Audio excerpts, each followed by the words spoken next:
Hi friends, welcome to ತನ್ನು ಸ್ವಯಂ ಅಡುಗೆ. ಇವತ್ತಿನ ರೆಸಿಪಿನಲ್ಲಿ ಸೂಪರ್ ಟೇಸ್ಟಿಯಾಗಿರುವಂಥ ಚಿಕನ್ ಬಿರಿಯಾನಿನ ಅಥೆಂಟಿಕ್ ಸ್ಟೈಲಲ್ಲಿ ಯಾವ ರೀತಿ ಮಾಡೋದು ಅಂತ ತೋರಿಸ್ತಾ ಇದ್ದೀನಿ. ವೀಡಿಯೋನ ಖಂಡಿತ ಕೊನೆವರೆಗೂ ನೋಡಿ, ತುಂಬ ಇಷ್ಟ ಆಗುತ್ತೆ. ನೀವು ಕೂಡ ಮನೆಯಲ್ಲಿ ಮಾಡ್ಕೊಂಡು ನೋಡ್ಬೋದು. ನೋಡಿ, ಇದಕ್ಕೆ ನಾನಲ್ಲಿ ಜೀರಾ ಸಾಂಬಾರ್ ರೈಸನ್ನು ತೊಗೊಂಡಿದ್ದೀನಿ. 1.5 ಕಪ್ ಆಗೋಷ್ಟು ಜೀರಾ ಸಾಂಬಾರ್ ರೈಸನ್ನು ಬಳಸ್ತಾ ಇದ್ದೀನಿ. ಹಾಗೆಯೇ 1 ಕಪ್ ಆಗುವಷ್ಟು ನಾನಿಲ್ಲಿ ನಾರ್ಮಲ್ ಸೋನಾ ಮಸೂರಿ ರೈಸ್ ಇರುತ್ತಲ್ಲ ಅದನ್ನು ಬಳಸ್ತಾ ಇದ್ದೀನಿ. ಎರಡು ಮಿಕ್ಸ್ ಮಾಡಿ ಮಾಡೋದ್ರಿಂದ ಒಂಥರ ಈ ಜೀರಾ ಸಾಂಬಾರೇ ಸ್ವಲ್ಪ ಸ್ಮೆಲ್ ಜಾಸ್ತಿ ಇರುತ್ತೆ. ಹಾಗಾಗಿ ಬ್ಯಾಲೆನ್ಸ್ ಆಗಲಿ ಅಂತ ಎರಡು ಮಿಕ್ಸ್ ಮಾಡಿ ಮಾಡ್ತಾಯಿದ್ದೀನಿ. ಟೋಟಲಾಗಿ 2.5 ಕಪ್ ಅಷ್ಟು ಅಕ್ಕಿನ ನೀರಲ್ಲಿ ವಾಶ್ ಮಾಡ್ಕೊಂಡು ಇಟ್ಕೊಂಡಿದ್ದೀನಿ. ನಾನಿಲ್ಲಿ 3/4 kg ಆಗೋಷ್ಟು ಚಿಕನ್ ತೊಗೊಂಡಿದ್ದೀನಿ. ಚಿಕನ್ನ ಕ್ಲೀನಾಗಿ ವಾಶ್ ಮಾಡಿಕೊಂಡು ಇದಕ್ಕೆ ಮಸಾಲೆ ಸೇರಿಸ್ಕೊಳ್ತಾ ಇದ್ದೀನಿ. ಧನಿಯಾ ಪೌಡ್ರು 1 ಟೀ ಸ್ಪೂನ್ ಆಗೋಷ್ಟು, ಹಾಗೆಯೇ ಗರಂ ಮಸಾಲ 1 ಟೀ ಸ್ಪೂನ್ ಆಗೋಷ್ಟು, ಅಚ್ಚ ಖಾರದ ಪುಡಿ 1 ಟೀ ಸ್ಪೂನ್ ಆಗೋಷ್ಟು, ಅರಿಶಿನ ಪುಡಿ ಅರ್ಧ ಟೀ ಸ್ಪೂನಷ್ಟು ಹಾಕ್ಕೊಂಡಿದ್ದೀನಿ. ಹಾಗೆಯೇ ಗಟ್ಟಿಯಾಗಿರುವಂಥ ಮೊಸರು 1-2 ಟೇಬಲ್ ಸ್ಪೂನ್ ಆಗೋಷ್ಟು ಹಾಕ್ಕೊಂಡಿದ್ದೀನಿ.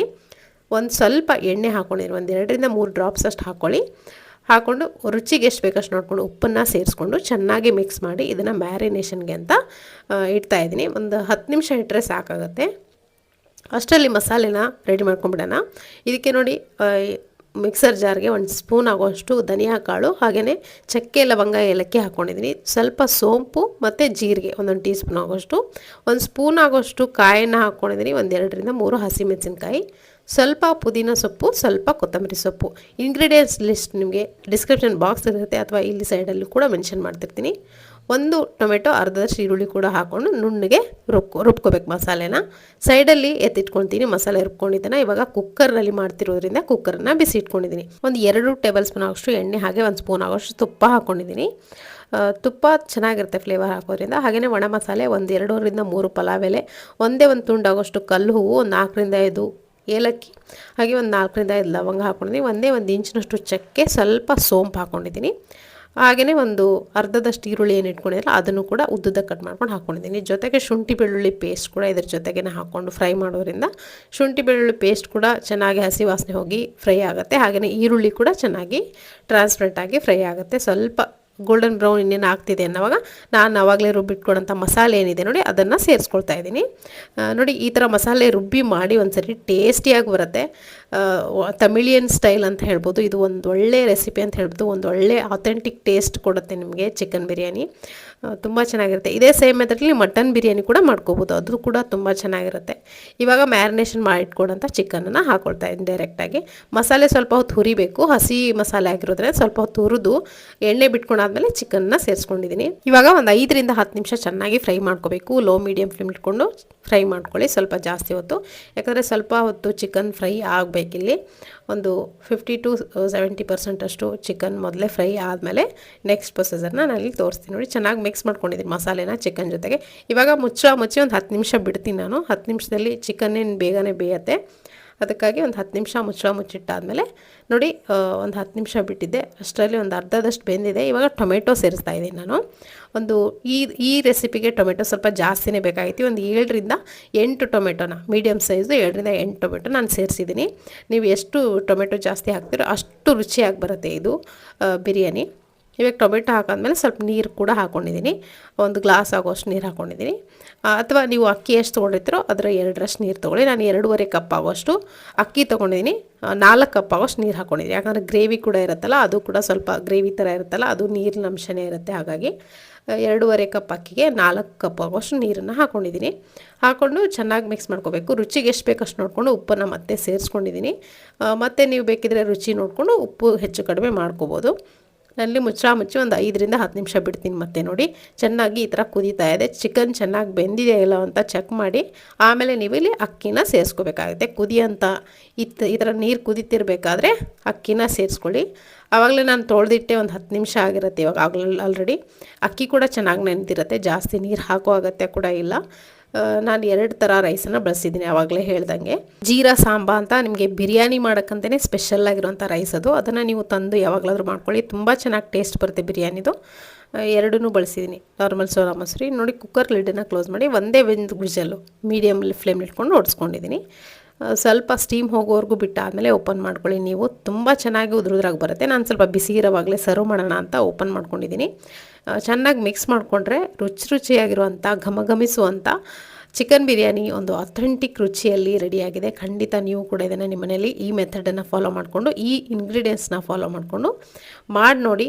ತುಂಬ ಇಷ್ಟ ಆಗುತ್ತೆ ನಿಮಗೆಲ್ಲ. ಪದೇ ಪದೇ ಇದೇ ಬಿರಿಯಾನಿನೇ ಮಾಡ್ಕೊಳ್ತೀರಾ. ಸೊ ನಾನಿಲ್ಲಿ ಇದನ್ನು ಇವಾಗ ಸರ್ವ್ ಮಾಡ್ಕೊಳ್ತಾ ಇದ್ದೀನಿ.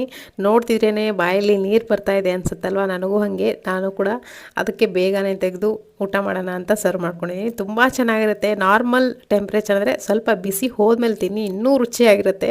ಖಂಡಿತ ಈ ರೆಸಿಪಿ ನಿಮಗೆ ಇಷ್ಟ ಆಗಿದೆ ಅಂದ್ಕೊಳ್ತೀನಿ. ಇಷ್ಟ ಆಗಿದ್ರೆ ಒಂದು ಲೈಕ್ ಮಾಡಿ, ಶೇರ್ ಮಾಡಿ. ನೀವು ಕೂಡ ಇದನ್ನು ಮಾಡಿಕೊಂಡು ಹೇಗಿತ್ತು ಅಂತ ನನಗೆ ಕಾಮೆಂಟ್ ಮುಖಾಂತರ ಅಭಿಪ್ರಾಯ ತಿಳಿಸೋದನ್ನು ಮಾತ್ರ ಮರಿಬೇಡಿ. ಯಾಕಂದರೆ ನಾನು ತೋರಿಸುವಂಥ ಪ್ರತಿಯೊಂದು ರೆಸಿಪಿ ಕೂಡ ನೀವು ಆರಾಮಾಗಿ ನಿಮ್ಮ ಫ್ಯಾಮಿಲಿ ಜೊತೆಗೆ ಮಾಡಿಕೊಂಡು ಸೇರ್ಕೊಂಡು ತಿನ್ನುವಂಥ ರೆಸಿಪಿಗಳನ್ನ ತೋರಿಸ್ತೀನಿ. ಸೊ ಈ ರೆಸಿಪಿ ಇಷ್ಟ ಆಗಿದ್ರೆ ಲೈಕ್ ಮಾಡೋದನ್ನು ಮರಿಬೇಡಿ. Thank you. ನೋಡಿ, ಈ ಥರ ಸೂಪರ್ ಟೇಸ್ಟಿಯಾಗಿರುವಂಥ ಬಿರಿಯಾನಿ ಮಾಡ್ಕೊಳ್ಳಿ. ನಿಮಗೋಸ್ಕರ ಇವತ್ತಿನ ದಿನ ನಾನು ಬಿರಿಯಾನಿ ಮಾಡೋದು ಹೇಗಂತ ತೋರಿಸ್ತಾ ಇದ್ದೀನಿ. ಅದು ಕೂಡ ದಮ್ ಬಿರಿಯಾನಿ, ಚಿಕನ್ ದಮ್ ಬಿರಿಯಾನಿ ಮಾಡೋದು ನೋಡೋಣ ಬನ್ನಿ. ಒಂದು ದಪ್ಪ ತಳ ಇರುವಂಥ ಪಾತ್ರೆ ತೊಗೊಳ್ಳಿ. ಇದಕ್ಕೆ ನೋಡಿ 1 kg ಆಗೋಷ್ಟು ನಾನು ಚಿಕನ್ ತೊಗೊಂಡಿದ್ದೀನಿ. ಶುಂಠಿ ಬೆಳ್ಳುಳ್ಳಿ ಪೇಸ್ಟು 1 ಟೇಬಲ್ ಸ್ಪೂನ್ ಆಗೋಷ್ಟು, ಅಚ್ಚ ಖಾರದ ಪುಡಿ 1 ಟೇಬಲ್ ಸ್ಪೂನ್ ಆಗೋಷ್ಟು, ಅರ್ಧ ಟೀ ಸ್ಪೂನಷ್ಟು ಧನಿಯಾ ಪೌಡ್ರು, ಅರ್ಧ ಟೀ ಸ್ಪೂನ್ ಆಗೋಷ್ಟು ಜೀರಿಗೆ ಪೌಡ್ರನ್ನ ಹಾಕ್ಕೊಂಡಿದ್ದೀನಿ. ಹಾಗೆಯೇ ಬಿರಿಯಾನಿ ಮಸಾಲ ಕೂಡ 1 ಟೀ ಸ್ಪೂನಷ್ಟು ಹಾಕ್ಕೊಂಡಿದ್ದೀನಿ. ಫ್ರೈಡ್ ಆನಿಯನ್ಸನ್ನು ಹಾಕ್ಕೊಳ್ತಾ ಇದ್ದೀನಿ. ನಾನು ಮೊದಲೇ ಈ ಥರ ಈರುಳ್ಳಿನ ಕೆಂಪಿಗೆ ಹುರ್ಕೊಂಡಿದ್ದೀನಿ. ಇವಾಗ ಇದಕ್ಕೆ 1 ಕೈ ಹಿಡಿ ಆಗೋಷ್ಟು ಪುದೀನ ಸೊಪ್ಪು, ಆಮೇಲೆ ಕೊತ್ತಂಬರಿ ಸೊಪ್ಪು, 1 3 ಹಸಿಮೆಣಸಿನ್ಕಾಯಿ, 2 ಪಲಾವ್ ಎಲೆ, 2 ಸ್ಟಾರ್ ಆನಿಸ್ ತೊಗೊಂಡಿದ್ದೀನಿ. ಆಮೇಲೆ ಕಲ್ಲು 1.5 ಇಂಚಿನಷ್ಟು ಚಕ್ಕೆ, 2 ಮರಾಠ ಮೊಗ್ಗನ್ನು ತೊಗೊಂಡಿದ್ದೀನಿ, 4 ಏಲಕ್ಕಿ ತೊಗೊಂಡಿದ್ದೀನಿ, 5 ರಿಂದ 6 ಲವಂಗ ತೊಗೊಂಡಿದ್ದೀನಿ. ಇದೆಲ್ಲದನ್ನು ಕೂಡ ಹಾಕ್ಕೊಳ್ತಾ ಇದ್ದೀನಿ. ಇದೇನಿದೆ ನೋಡಿ, ಚಿಕನ್ನ ಮ್ಯಾರಿನೇಟ್ ಮಾಡ್ಕೊಳ್ಳಿಕ್ಕೆ ಹಾಕುವಂಥ ಮಸಾಲೆಗಳು ನೋಡಿ. 1 ಕಪ್ ಆಗುವಷ್ಟು ಗಟ್ಟಿ ಮೊಸರನ್ನು ಹಾಕ್ಕೊಂಡಿದ್ದೀನಿ. ಜೊತೆಗೆ ಒಂದು ಅರ್ಧದಷ್ಟು ನಿಂಬೆಹಣ್ಣನ್ನು ಹಿಂಡ್ಕೊಂಡಿದ್ದೀನಿ. ಹಾಗೆಯೇ ನಾವು ಆವಾಗಲೇ ಫ್ರೈ ಮಾಡಿ ಇಟ್ಕೊಂಡಿದ್ದೀನಿ ನಾನು ಈ ಆಯಿಲನ್ನು 1 3 ಟೇಬಲ್ ಸ್ಪೂನ್ ಆಗೋಷ್ಟು ಹಾಕ್ಕೊಳ್ತಾ ಇದ್ದೀನಿ. ಚಿಕನ್ಗೆ ಹಾಕ್ಕೊಂಡು ಚೆನ್ನಾಗಿ ಮಿಕ್ಸ್ ಮಾಡ್ಕೋಬೇಕು. ಉಪ್ಪು ಕೂಡ ಹಾಕ್ಕೊಂಡಿದ್ದೀನಿ. ರುಚಿಗೆ ಎಷ್ಟು ಬೇಕಷ್ಟು ನೋಡಿಕೊಂಡು ಉಪ್ಪನ್ನು ಕೂಡ ಸೇರಿಸ್ಕೊಂಡು ಚೆನ್ನಾಗಿ ಮಿಕ್ಸ್ ಮಾಡ್ಕೋಬೇಕು. ಪೂರ್ತಿ ಕೋಟಿಂಗ್ ಆಗಬೇಕು. ನಿಮಗೇನಾದರೂ ಮಸಾಲೆ ಕಡಿಮೆ ಅಂತ ಅನ್ನಿಸ್ತಿರ್ಬೋದು. ನಿಮಗೆ ಜಾಸ್ತಿ ಮಸಾಲೆ ಇಷ್ಟ ಇದ್ದರೆ ಸ್ವಲ್ಪ ಜಾಸ್ತಿನೇ ಹಾಕೋಬೋದು. ನಾನು ಸ್ವಲ್ಪ ಮಸಾಲೆ ಕಡಿಮೆ ಹಾಕಿ ಮಾಡ್ತಾಯಿದ್ದೀನಿ ಬಿರಿಯಾನಿಗೆ. ಇದನ್ನು ಮುಚ್ಚೋ ಒಂದು 15 ನಿಮಿಷ ಬಿಡೋಣ. ಅಷ್ಟರಲ್ಲಿ ನಾನಿಲ್ಲಿ ಅಕ್ಕಿಯನ್ನು ನೆನೆಸಿಡ್ತೀನಿ. ಒಂದು 15 ನಿಮಿಷ ಅಕ್ಕಿ ನೆನೆಸಿದ್ರೆ ಸಾಕಾಗುತ್ತೆ. ನೋಡಿ, ಬಾಸ್ಮತಿ ರೈಸು 2 ಕಪ್ ಆಗೋಷ್ಟು ಬಾಸ್ಮತಿ ರೈಸನ್ನು ನೆನೆಸಿ ತೊಳ್ಕೊಂಡು ಇಟ್ಕೊಂಡಿದ್ದೀನಿ ನೋಡಿ. ಹಾಗೆಯೇ ಒಂದು ದೊಡ್ಡದಾದಂಥ ಪಾತ್ರೆಗೆ 1-2 ಲೀಟ್ರ್ ಆಗೋಷ್ಟು ನೀರನ್ನು ಕುದಿಯೋಕೆ ಇಟ್ಟಿದ್ದೀನಿ. ಚೆನ್ನಾಗಿ ಕುದೀತಾ ಇದೆ ನೋಡ್ತಿರ್ಬೋದು. ಕುದಿಯೋಂಥ ನೀರಲ್ಲೇ ಮತ್ತೆ ನಾನು ಒಣ ಮಸಾಲೆಗಳನ್ನ ಹಾಕ್ಕೊಂಡಿದ್ದೀನಿ. ಕಡಿಮೆ ಕ್ವಾಂಟಿಟಿಯಲ್ಲಿ ಹಾಕ್ಕೊಂಡಿದ್ದೀನಿ. ಜೊತೆಗೆ ನೋಡಿ, ಇದಕ್ಕೂ ಕೂಡ ಪುದೀನ ಸೊಪ್ಪು ಮತ್ತು ಕೊತ್ತಂಬರಿ ಸೊಪ್ಪನ್ನು ಕೂಡ ಹಾಕ್ಕೊಂಡಿದ್ದೀನಿ. 1 ಹಸಿಮೆಣಸಿನ್ಕಾಯನ್ನು ಕೂಡ ಹಾಕ್ಕೊಂಡಿದ್ದೀನಿ. ನೋಡಿ, ಕುದಿಯೋಂಥ ನೀರಿಗೆ ನಾವು ಆವಾಗಲೇ ನೆನೆಸಿಟ್ಟಂಥ ಅಕ್ಕಿಯನ್ನು ಕೂಡ ಹಾಕ್ಕೊಂಡ್ಬಿಡ್ತೀನಿ. ಹಾಕ್ಕೊಂಡು ನೋಡಿ, ಒಂದು ಸ್ವಲ್ಪ ಮೀಡಿಯಮ್ ಹೈ ಫ್ಲೇಮ್ ಇಟ್ಕೊಂಡು ಸ್ವಲ್ಪ ಹೊತ್ತು ಇದನ್ನು ಕುದಿಸ್ಕೋಬೇಕು. ಅಕ್ಕಿ ಇನ್ನೇನು 70% ಏನು ಬೇಯಿಸ್ಕೊಳ್ಬೇಕಲ್ಲ, ಅದಕ್ಕಾಗಿ ಸ್ವಲ್ಪ ಹೈ ಫ್ಲೇಮಲ್ಲೇ ಇಟ್ಕೊಂಡು ಬೇಯಿಸ್ಕೋಬೇಕಾಗತ್ತೆ. ಇನ್ನೇನು ಬೇಯ್ತಾ ಇದೆ, ಒಂದು 70%ನಷ್ಟು ಅಕ್ಕಿ ಬೆಂದಿದೆ ಅಂದರೆ ತೆಗೆದುಬಿಡೋಣ. ಇವಾಗ ಇದನ್ನು ಸೈಡಲ್ಲಿ ಎತ್ತಿಟ್ಕೊಂಡು ಇವಾಗ ಚಿಕನ್ ಕೂಡ ನಾನು ಕುದಿಯೋಕೆ ಇಟ್ಬಿಡ್ತೀನಿ ಇನ್ನೊಂದು ಸ್ಟವ್ ಮೇಲೆ.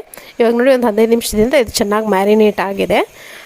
ಇಷ್ಟಾದರೆ ಸಾಕು. ನೀವು ಬೇಕಿದ್ರೆ 1 ಗಂಟೆ ಬಿಡ್ಬೋದು ಮ್ಯಾರಿನೇಟ್ ಮಾಡಿ, 1-2 ಗಂಟೆ ಬಿಡ್ಬೋದು, ಏನು ತೊಂದರೆ ಇಲ್ಲ. ಎಷ್ಟು ನೀನು ಚಿಕನ್ನ ನೆನೆಸ್ತೀರೋ ಅಷ್ಟು ಚೆನ್ನಾಗಿ ಟೆಂಡರಾಗಿ ಸಾಫ್ಟಾಗಿ ಬರುತ್ತೆ ಬಿರಿಯಾನಿನಲ್ಲಿ. ಇವಾಗ ಇದನ್ನು ಡೈರೆಕ್ಟಾಗಿ ಸ್ಟವ್ ಮೇಲೆ ಇಟ್ಕೊಳ್ತಾ ಇದ್ದೀನಿ. ಇಟ್ಕೊಂಡು ಇದನ್ನು ಮುಚ್ಚಿ ಕುದಿಯೋಕೆ ಬಿಡೋಣ. ತಾನೇ ನೀರು ಬಿಟ್ಕೊಂಡು ಕುದೀಲಿ. ಇವಾಗ ನೋಡಿ, ಅಕ್ಕಿ ಅಷ್ಟರಲ್ಲಿ ಚೆನ್ನಾಗಿ ಬೆಂದಿದೆ. ಒಂದು 70%ನಷ್ಟು ಬೆಂದುಬಿಟ್ಟಿದೆ ನೋಡ್ತಿರ್ಬೋದು. ಒಂದು ಸರಿ ಚೆಕ್ ಮಾಡ್ಕೋಬೋದು ನೀವು ಕೈಯಿಂದ ಕಟ್ ಮಾಡಿದ್ರೆ ಈಸಿಯಾಗಿ ಕಟ್ ಆಗಬೇಕು. ಅಷ್ಟರಲ್ಲೇ ತೆಗೆದುಬಿಡಿ. ಪೂರ್ತಿ ಬೇಯಿಸಬಾರ್ದು ಅಕ್ಕಿನ. ಇನ್ನೊಂದು 30% ಇನ್ನೂ ಇದೇ ಬೇಯೋದು ಅಂದಲ್ಲ, ತೆಗೆದು ಒಂದು ಸ್ಟ್ರೈನರ್ಗೆ ಹಾಕ್ಕೊಂಡು ಇಟ್ಕೊಂಡ್ಬಿಡಿ. ನೋಡಿ, ನೀರನ್ನ ಸಪ್ರೇಟ್ ಮಾಡ್ಕೊಂಡು ಇಟ್ಕೊಂಡಿದ್ದೀನಿ. ನಾನು ಕುದಿಯೋಂಥ ನೀರಿಗೆ ಆಯಿಲ್ ಕೂಡ ಹಾಕಿದ್ದೆ, ಅದಕ್ಕಾಗಿ ಈ ಥರ ಉದುರುದ್ರ ಆಗಿದೆ. ನೀವು ಎಣ್ಣೆ ಹಾಕೋದನ್ನು ಮರಿಬಿಡಿ ಕುದಿಯೋವಾಗ. ಇವಾಗ ನೋಡಿ, ಈ ಥರ 1/2% ಬೆಂದಿದೆ. ಇವಾಗ ಚಿಕನ್ ಕೂಡ ಒಂದು 15 ನಿಮಿಷದಿಂದ ಚೆನ್ನಾಗಿ ಕುದೀತಾ ಇದೆ. ಇಷ್ಟಾದರೆ ಸಾಕು. 15 ನಿಮಿಷ ಈ ಥರ ಮುಚ್ಚಿ ಕುದಿಸ್ಬೇಕು. ಇದಾದಮೇಲೆ ನೋಡಿ, ಮಸಾಲೆ ನಾವು ಹಾಕಿರುವಂಥದ್ದು ಹಸಿ ಮಸಾಲೆ ಆಗಿರೋದ್ರಿಂದ ಎಲ್ಲವೂ ಚೆನ್ನಾಗಿ ಫ್ರೈ ಆಗಿದೆ. ಎಣ್ಣೆ ಕೂಡ ಬಿಟ್ಕೊಂಡಿದೆ. ಇವಾಗ ಸ್ಟೆಪ್ ಬೈ ಸ್ಟೆಪ್ ಇದ್ರ ಮೇಲ್ಗಡೆ ಅರ್ಧ ಬೆಂದಿರುವಂಥ ಅಂದರೆ 70% ಬಾಯ್ಲ್ಡ್ ರೈಸನ್ನು, ಬಾಸ್ಮತಿ ರೈಸನ್ನು ಮೇಲ್ಗಡೆ ಹಾಕೋಬೇಕು. ನೀವು ನೋಡ್ತಿರ್ಬೋದು, ಸ್ಟೆಪ್ ಬೈ ಸ್ಟೆಪ್ ಮೇಲ್ಗಡೆ ಹಾಕ್ಕೊಳ್ತಾ ಬರ್ತಾ ಇದ್ದೀನಿ. ನೀವು ಚಿಕನ್ ಕ್ವಾಂಟಿಟಿ ಇನ್ನೂ ಜಾಸ್ತಿ ಕೂಡ ಮಾಡ್ಕೋಬೋದು. ನನಗೆ ಸ್ವಲ್ಪ ಚಿಕನ್ ಕಡಿಮೆ ಇದ್ರೇನೆ ಇಷ್ಟ. ಕೆಲವೊಬ್ಬರಿಗೆ ಬಿರಿಯಾನಿಲಿ ಸ್ವಲ್ಪ ಚಿಕನ್ ಕಡಿಮೆ ಇರೋದನ್ನು ಇಷ್ಟಪಡ್ತಾರೆ. ಹಾಗಾಗಿ ನಾನು ಸ್ವಲ್ಪ ಕಡಿಮೆನೇ ಹಾಕೋದು. ಹಾಗಾಗಿ ಇಷ್ಟೇ ಹಾಕ್ಕೊಂಡಿದ್ದೀನಿ. ಮೇಲ್ಗಡೆ ನೋಡಿ ಸ್ವಲ್ಪ ಬಿರಿಯಾನಿ ಮಸಾಲ ಸ್ಪ್ರಿಂಕಲ್ ಮಾಡ್ಕೊಂಡಿದ್ದೀನಿ, ತುಪ್ಪನ ಹಾಕ್ಕೊಂಡಿದ್ದೀನಿ, ಹಾಗೆಯೇ ಕೇಸರಿ ಅದನ್ನು ಕೂಡ ಕೇಸರಿ ಹಾಲನ್ನು ಕೂಡ ಹಾಕ್ಕೊಂಡಿದ್ದೀನಿ. ಸ್ವಲ್ಪ ಪುದೀನ ಸೊಪ್ಪು ಕೊತ್ತಂಬರಿ ಸೊಪ್ಪು ಕಟ್ ಮಾಡಿಕೊಂಡು ಹಾಕ್ಕೊಂಡಿದ್ದೀನಿ. ಹಾಗೆ ನೋಡಿ ಫ್ರೈಡ್ ಆನಿಯನ್ಸ್ ಕೂಡ ಮೇಲ್ಗಡೆ ಹಾಕ್ಕೊಳ್ತಾ ಇದ್ದೀನಿ. ಇದನ್ನು ನೋಡಿ ಎತ್ತಿ ತವೆನ ಬಿಸಿ ಇಟ್ಕೊಂಡು ತವೆ ಮೇಲೆ ಇಟ್ಕೊಂಡು ಮೀಡಿಯಮ್ ಹೈ ಫ್ಲೇಮ್ ಇಟ್ಕೊಂಡು ಒಂದು 15 ನಿಮಿಷ ಬಿಟ್ಟರೆ ಸಾಕು, 15ರಿಂದ 20 ನಿಮಿಷ. ಇವಾಗ ನೋಡ್ತಿರ್ಬೋದು ಗ್ಯಾಸ್ ಫ್ಲೇಮನ್ನು ಆಫ್ ಮಾಡಿ ಸ್ವಲ್ಪ ಹೊತ್ತು ಬಿಟ್ಟು ಆದಮೇಲೆ ನಾನು ಬಿರಿಯಾನಿನ ತೋರಿಸ್ತಾ ಇದ್ದೀನಿ ಯಾವ ಥರ ಉದ್ರಾಗಿ ಎಷ್ಟು ಚೆನ್ನಾಗಿ ಬಂದಿದೆ ಅಂತ. ತುಂಬ ಚೆನ್ನಾಗಿತ್ತು. ಟೇಸ್ಟ್ ಅಂತೂ ಮೈಲ್ಡಾಗಿ, ಜಾಸ್ತಿ ಮಸಾಲೆನ ನಾನು ಹಾಕಿಲ್ಲ. ನೀವು ನೋಡ್ತಿರ್ಬೋದು. ನೀವು ಮಸಾಲೆ ಜಾಸ್ತಿ ತಿನ್ನೋರು ಇಷ್ಟಪಡೋರು ಬಿರಿಯಾನಿಲೇ ಸ್ವಲ್ಪ ಜಾಸ್ತಿನೇ ಹಾಕೋಬೋದು. ಬಟ್ ನಾನು ಮಾಡಿರೋ ಕ್ವಾಂಟಿಟಿಗೆ ಇಷ್ಟು ಕರೆಕ್ಟಾಗಿತ್ತು, ಪರ್ಫೆಕ್ಟಾಗಿತ್ತು, ತುಂಬ ಟೇಸ್ಟಿಯಾಗಿತ್ತು. ಸೊ ನೋಡಿ ರುಚಿಯಾದಂಥ ಬಿಸಿಯಾಗಿರುವಂಥ ಚಿಕನ್ ದಮ್ ಬಿರಿಯಾನಿನ ನಾನು ಸರ್ವ್ ಮಾಡ್ಕೊಳ್ತಾ ಇದ್ದೀನಿ. ಖಂಡಿತ ನೀವು ಕೂಡ ಈ ಸಂಡೇ ಸ್ಪೆಷಲಾಗಿ ಬಿರಿಯಾನಿ ಮಾಡ್ಕೊಳ್ಳಿ, ತುಂಬ ಚೆನ್ನಾಗಿರುತ್ತೆ ಇದೇ ಸ್ಟೆಪ್ಗಳನ್ನ ಫಾಲೋ ಮಾಡಿಕೊಂಡು. ಸೊ ಇವತ್ತಿನ ಈ ರೆಸಿಪಿ ನಿಮಗೆ ಖಂಡಿತ ಇಷ್ಟ ಆಗಿದೆ ಅಂದ್ಕೊಳ್ತೀನಿ. ಇಷ್ಟ ಆಗಿದ್ರೆ ಒಂದು ಲೈಕ್ ಮಾಡೋದನ್ನು ಮರಿಬೇಡಿ. ಹಾಗೆಯೇ ಫೇಸ್ಬುಕ್, ಇನ್ಸ್ಟಾಗ್ರಾಮ್ ಪೇಜ್ಗಳನ್ನು ಕೂಡ ಫಾಲೋ ಮಾಡೋದನ್ನು ಮರಿಬೇಡಿ. Thank you.